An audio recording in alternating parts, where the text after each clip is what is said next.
filmmaking journey and career mostly by giving me the ability to tell my story and to become more of a confident artist. My name is Kira Marie Britt. I started as a student and became an assistant teacher. We challenge the students to tell stories, and we tell them that it doesn't really matter what cameras you use or like the high quality equipment. Like, yes, of course that adds to your film, but we've all watched really good looking bad movies. We focus on sound. When I was in the program, I was one of three females out of like the cohort of 8 or 9, and the rest were male.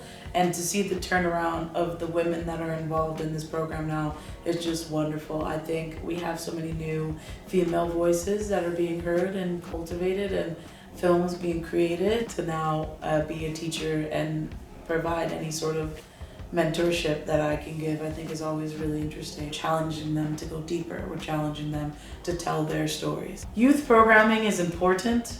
I'm a big advocate for after-school programming, art programming, because without it, I wouldn't have had a place to go.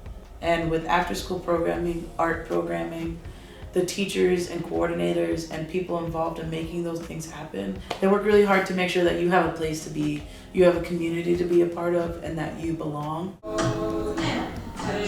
DCTV was essentially my first filmmaking class. I started last summer in 2024. I went to their summer program when I was 14, and it blew my mind, the things that they knew that I never heard of before. It's learning through doing, which is what I really appreciate. That's just, they're not just telling you everything. They're saying like, okay, now that you know this, go do it, show us what you learned, and you'll learn along the way, which is just a really practical way to educate people, I think. Now, thanks to DCTV, I can check out a camera. I will have faith that I can actually get it done, and I know what I'm doing. I love watching a movie. I'll read a book about a movie. I read Tarantino's book recently, and I was just totally absorbed by that. I met a lot of people through DCTV. I made a lot of friends. It's a great community. It's a really great community, yeah. I never done anything serious until DCTV. I was mainly the editor, so I started out in iMovie, CapCut. Since I got here, I've been able to use the softwares, using Premiere Pro, and just having like a consistent, every week I had a place to go to discuss film and work on films. It was really beneficial. Nice, because you really get to know everyone and learn about their films and what makes them unique, and I really enjoyed that aspect. When I first did the interview, it was really intimidating at first, but even just in the interview, I really felt I got to connect with them, and I got to learn more about the program. They learned more about me, and very quickly it became so much less intimidating than I felt it was going to be. I'm more into photography, so that's what kind of got me into filmmaking. They've taught me how like everyone has like something to contribute. I never really worked with a group before, but the people here, like Jack and Owen, we've like connected really well. This is the 3rd floor studio at DCTV.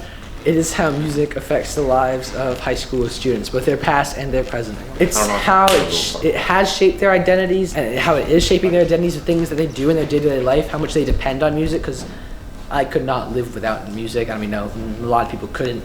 And so it's just kind of an exploration of that, our relationship as teenagers with music, and the way it kind of unites us all, because you can listen to anything and connect over that. Anyone can listen to anything.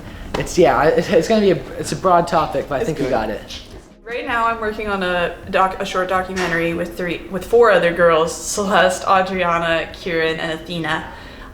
It's on food insecurity in New York City, and particularly in relation to grocery store prices increasing, and how like American minorities sort of deal with that cost increase. DCTV helps us with this documentary in particular, just make sure that we are staying on task with all of the things we need to do, planning out our schedule and when our shoot days are going to be, when our editing days are going to be, conducting a lot of like man on the street interviews in the grocery store, and we are sort of taking a more experimental narrative approach to it. So, and that's new for me, so that'll be interesting to see how it turns out.